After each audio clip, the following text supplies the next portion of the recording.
Guys, what do we do when we have a car that doesn't start? This is my 94 Integra that I just recently bought at auction, and I got it, jump started it, and it's a crankless start. All right, so what do we do? How do we find out what's wrong with this car? So the tools that we're going to use are fairly simple. All right, it's nothing fancy, nothing crazy. All right, so what we have already on the car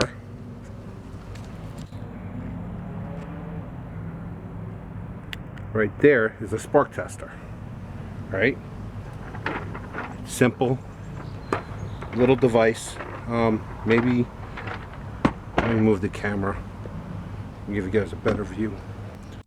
All right, so let me zoom in on the spark tester.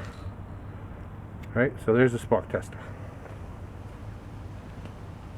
All right, so as the ignition fires, it's going to send a pulse and it's going to light up the light bulb inside. Right, fairly simple, easy to understand. Right, nothing crazy, nothing complicated. You can buy a spark tester at pretty much any auto parts store for about 10 bucks. All right. This particular one, I'm not going to lie, is about 20 years old. The other thing you need is a set of noid lights. This set you can get at AutoZone, and I know this because I had to buy them because the one I need for this car is actually missing. But you can buy them as a set, or you can get them individually. So in this car, we have the Bosch 2 style injector. So what I do, right, is I like to check as many things as possible at one time. So in a general crank no start like we have right now, what I do is I check for spark and I check for my injector pulse. I got to get a screwdriver. All right, so on this car it has a metal clip that has to be pulled out to unplug the injector. Right, pick would have been a better choice. Maybe I should have brought my freaking glasses out here.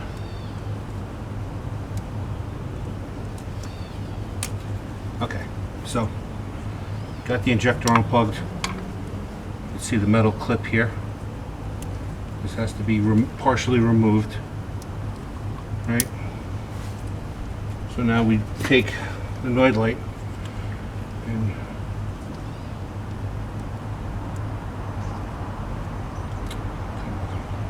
we stick it in the terminals like that. Why did it just fall out? It just fall out. Why is it not fitting?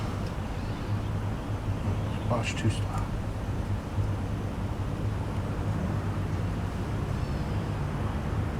Did I grab the wrong one? No, there it is. So, noid light, spark tester. So what I do is I have them both on. Right. The other thing I would do at this point is I would install a fuel pressure gauge on most vehicles. In this vehicle, it would go on the fuel filter. Would go on the banjo bolt. Right. So we'll check to see if we have fuel pressure, injector pulse, and spark. I'm not doing that right now. I don't want to dig out my fuel pressure gauge for this. I already know what the problem is right now and what I did to bug it so that way it doesn't start right now. So now we're going to crank the engine and we're going to see if we got spark and injector pulse, which we have spark and injector pulse. Alright, so that's telling us that we're capable of this vehicle starting. And since we don't have a fuel pressure gauge right now, we're going to assume that there's no fuel pressure or not enough fuel pressure. So what we're going to do at this point is we're going to plug the injector back in. We're going to put the plug wire back on the spark plug. We're going to take all that stuff off. So bear with me while I do that. All right, so at this point, right, We know the ECM's working because we got spark and injector pulse. So our EFI relay, in theory, should be working. But the EFI relay on this car does two things. One thing it does is powers up the injectors in the coil, and it gets powered up by the PCM or ECM, whatever you want to call it. The other thing it does is it's also the fuel pump relay. So I'm not gonna, because I can't get under the dash on this car right now because of the door and the trailer. So I'm not gonna go into pulling the EFI relay out right now. So the next thing to do, or next best thing, and this car's not hard, to take the back seat out, which I already have the back seat out. So what we do now is we'll check for power and ground to the fuel pump.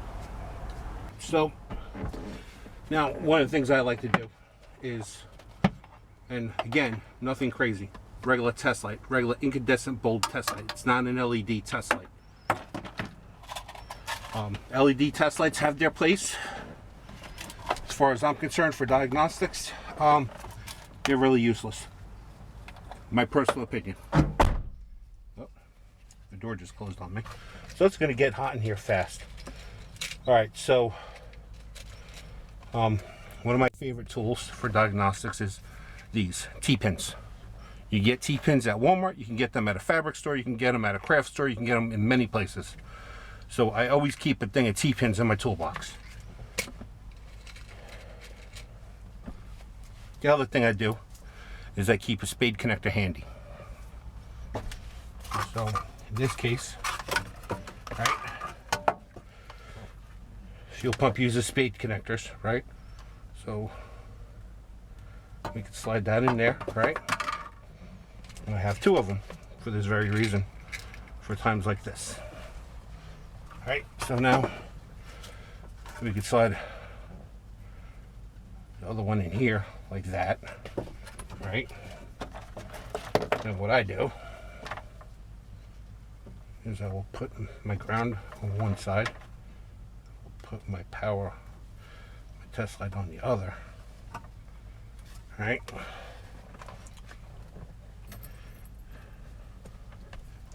Make sure you can see this.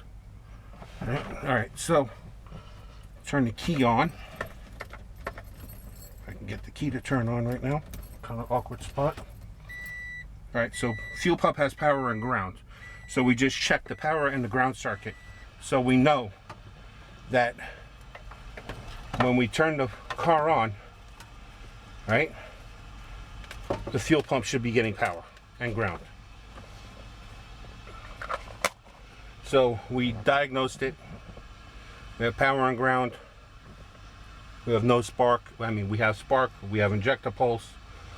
We'll say we check the fuel pressure at the fuel filter and we don't have any fuel pressure. So now we replace the pump, which I already did on this car. I posted a video of it yesterday or a couple days ago. So what I'm going to do right now is I'm just simply going to plug the pump back in.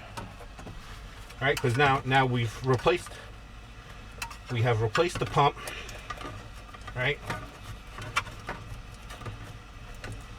So now we have the pump in. All right, so now we're gonna crank it up.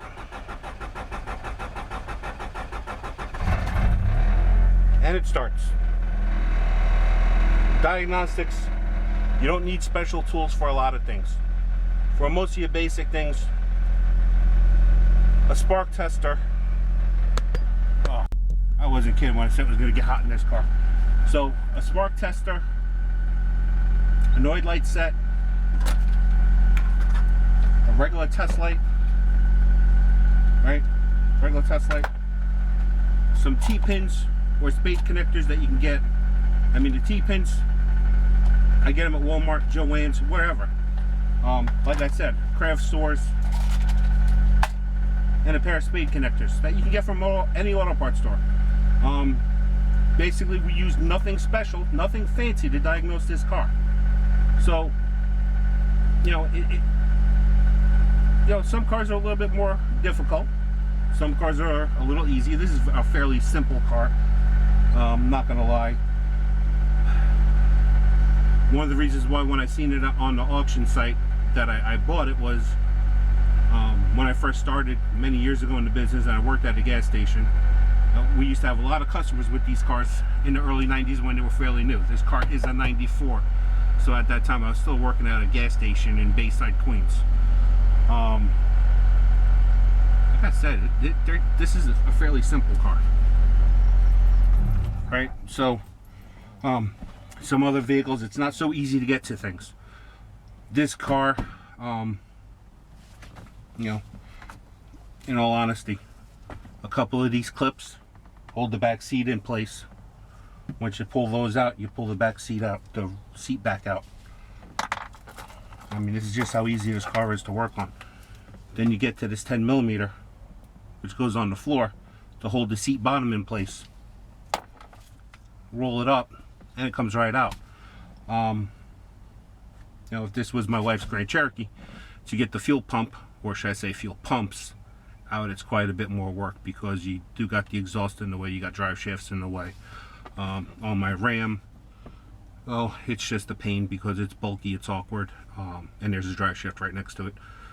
But you know, some vehicles are easy. Like I said, some vehicles are easier to work on than others. But diagnostics are, if you follow the same steps every time, you're almost always going to find the problem. Usually the first time. And you know, like I said, this was a simple one. It was just, you know, in all honesty, when I checked spark and fuel on it originally, I just cracked the line on the fuel filter, had nothing coming out, so I kind of knew the fuel pump was dead. So, and with how tight it is under the dashboard, I didn't feel like dealing with trying to get the Efi Relay out, so I figured it was easier just to pull the back seat and check for power and ground right at the fuel pump. And it was much easier to do it that way. Alright, so like I said, that was really just basics. I always believe in keeping things simple. And you know, for any fuel injected car, you need to have three things. You need fuel pressure, right? That's a given because we got to get fuel to the engine. We need to have spark, and we need an injector pulse. So, I mean, at my daily job, we get a lot of calls in for crank no start, and my first question, I mean, I am a crisis specialist at my job. My first question is, all right, so what are we missing? Are we missing spark? Are we missing fuel? Or are we missing fuel pressure? Because as long as we have those things, most fuel injected engines should start without any issues. So on this car, it's fairly simple. The crank sensor, the top dead center sensor, and the cam sensor, they're all in the distributor on this car. So if it wasn't starting, I would just be checking the distributor for power, ground, and seeing what kind of signals are coming out of it, seeing if we're getting a cam or top dead center signal or crankshaft position sense signal. I don't understand why Honda has the TDC and a crank position sensor, but they do. And they're all integrated into the distributor. There's no separate sensor on this car. Like I said, one of the reasons I bought this car was it's simple. It's a simple car, which I like simple cars. I worked on complicated cars every day for 20 some odd years with Chrysler. I do have experience working for Chevrolet and working at a service station, which is why I didn't feel I felt comfortable buying this car. It does need a lot of work. It's not a beauty queen by any chance, by any means, but it runs fairly well now that I got it up and running. And there's a couple of things I need to figure out on it, like why it doesn't come out of gear when you push the brake and go to move the shifter. The shifter does not unlock. In order to move the shifter, I have to use the shift interlock release, the shift lock release, whatever the hell they call it. But that button on the side of the shifter to release it with a screwdriver. I will be checking that out. I have a feeling it's related to the brake light switch that's broken, because the brake lights do stay on this car. I have the fuse out right now. I have a feeling that could be part of the reason why it doesn't come out of gear, or out of park rather. So, all right. So, say we have fuel coming out of the fuel filter. Right. So that's telling us we have something to the fuel system, but it's still not starting. So a lot of these earlier vehicles will start with as little as 18 psi. It's pretty low. It's not going to run good. It will barely idle at 18 psi. Same thing with my Ram, which is an 03, so there's 9 years between them. You know, Mustang's got 10 years on the Ram, and the baby of the family is my wife's Grand Cherokee, which is the 2014. I don't own anything newer. I just don't want to pay for it, to be honest with you. So I'm going to use this car to make a series of videos like this of simple how-tos. Simple things that anybody can do. Ignore this, that's my old job, by the way. That's who I used to work for. Before I went to go work for the company I work for now, which is basically we're a scan tool company with tech support, or a tech support company with a scan tool, depending how you want to look at it. But yeah, so I work in tech support. I help techs with Chrysler vehicles. That's my specialty. And if you know, in all honesty, if you know how to work on one type of car, you can diagnose almost any car, as long as you know how it works. So as long as you have the three basics, any engine should really be capable of starting. Now, that being said, cases like this car, it needs a timing belt. There's a lot of slop on the timing belt when it's running. The water pump is leaking. So all that stuff comes into a factor. So say the timing belt covers were on, right, which they're missing. I'm trying to locate some for it when I do the timing belt, because I don't want stuff getting in there and breaking it. So what do? How do we diagnose that? I'll be honest with you, on this car, right, pull the oil cap off, have someone crank the engine. If you see the intake cam turning, which you can see through the oil cap on this car, you see the intake cam turning, the timing belt is okay. I'm not going to say it's good, I'm going to say it's okay. There is a chance, if the belt is that old, that it could be missing some teeth, and you just happen to catch it while it was in a spot where it could catch a tooth and turn the cams. It's not very common when that happens, but it could happen. It can happen. I've seen it happen on Chrysler LHS's, the 3.5 HOs, 3.5 liter, or the 4 liter V6 with the timing belts. I've seen them do it as well. So if you have the three basics and it still doesn't start, the thing I would do next would be a compression test. Let's see the general health of the engine. Now, we can go a couple of ways with that. You know, we could also use that if we're diagnosing a issue of a cylinder misfire. Engine running rough, everything looks good, plugs look good. Maybe you got a little brown on the spark plugs. Your fuel pressure's good. You know, you got a cylinder that's not firing properly. So at that point, we would do a compression test on all cylinders. Now, the reason why I'm stressing all cylinders is I get a lot of calls in, and shops telling me, oh, I got a P0304, cylinder 4 misfire, right? So, all right, so I always ask them the same things. Did you swap your injector, your coil, and your spark plugs into different cylinders? At that point, they usually say no. And I say, all right, well, do that, and let's see if the cylinder misfire moves. If the cylinder misfire moves, whatever component you moved into the cylinder that's now misfiring, that's your problem. So I get it with some people, they're intimidated to remove intake manifolds to get to spark plugs or coils, but it's part of the job. It's what we have to do. So, you know, I'd rather do a job once than twice. And then we get the guys that, oh, I got a, you know, P0304. I'm just using that because it's just the easy one to remember.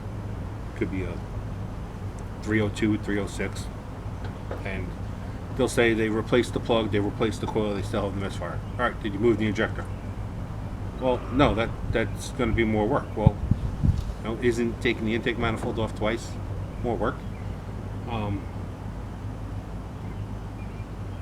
But let's say you move all that stuff around, you don't, you know, and you still have a dead cylinder. At that point, we do a compression test. Sometimes we'll have a guy say, oh yeah, I checked the compression. Yeah, he checked the compression of one cylinder. So now we know that one cylinder has 143 psi. Just saying, just throwing a number out there. So we know this one cylinder has 140 something psi. And say it's a 6-cylinder, because it's usually what we're getting a call on. I'm not gonna lie, it's usually a Pentastar, a 3.6 or a 3.2. And all right, so we know this one cylinder has 140 psi. What about the other 5? Right?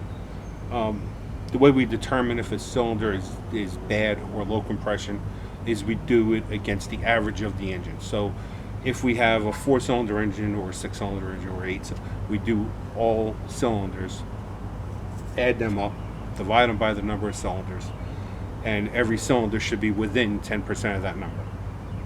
General rule, that's most manufacturers. Some manufacturers may say higher, some may say lower. But as a general rule, we should always be between 10% of the average of the engine. And the reason we do an average of the engine is that's how we account for cylinder wall wear, piston ring wear, and